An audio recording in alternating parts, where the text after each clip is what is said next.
RS Praveen Kumar గారు బీఆర్ఎస్తో పొత్తు పెట్టుకోవడం, దాని మీద మీరు కార్టూన్ వేయడం మీ ట్విట్టర్లో. రాజకీయాల్లో ఎదగాలనుకున్నాడు, ఏనుగెక్కి ప్రగతి భవన్ వెళ్ళాలనుకున్నాడు.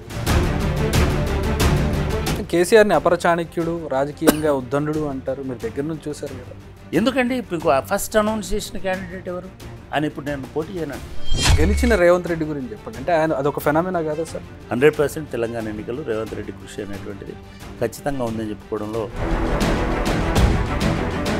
అసెంబ్లీ ఎలక్షన్స్ టైంలో ముందస్తుగానే అభ్యర్థులందరినీ ప్రకటించిన కేసు ఈరోజు 3-4 సీట్లు ప్రకటించి ఊరుకునే పరిస్థితి పార్లమెంట్ ఎలక్షన్స్.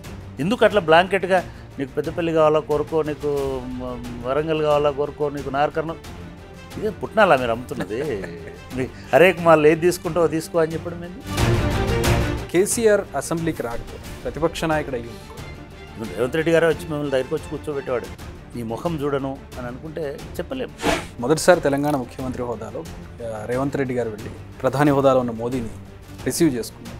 10 ఏళ్ల తర్వాత రేవంత్ రెడ్డి గారు పోవడమే కాకుండా చాలా ఓపెన్గా సహాయం కోరడం అనేటువంటిది ఒక మంచి పరిణామం. టీఎస్పీఎస్సీ మీరున్నప్పుడు ఒక రికార్డు కూడా ఉంది. ఆ తర్వాత ఇంత దారుణమైనటువంటి అపవాదుని ఎదుర్కోవాల్సి, ఇన్వెస్టిగేషన్ ఎదుర్కోవాల్సినటువంటి పరిస్థితి. రేవంత్ రెడ్డి వచ్చిన వారంలో నెల రోజుల్లో చేసిన పనిని మీరు అధికారంలో ఉన్నప్పుడు ఎందుకు చేయలేకపోయారు?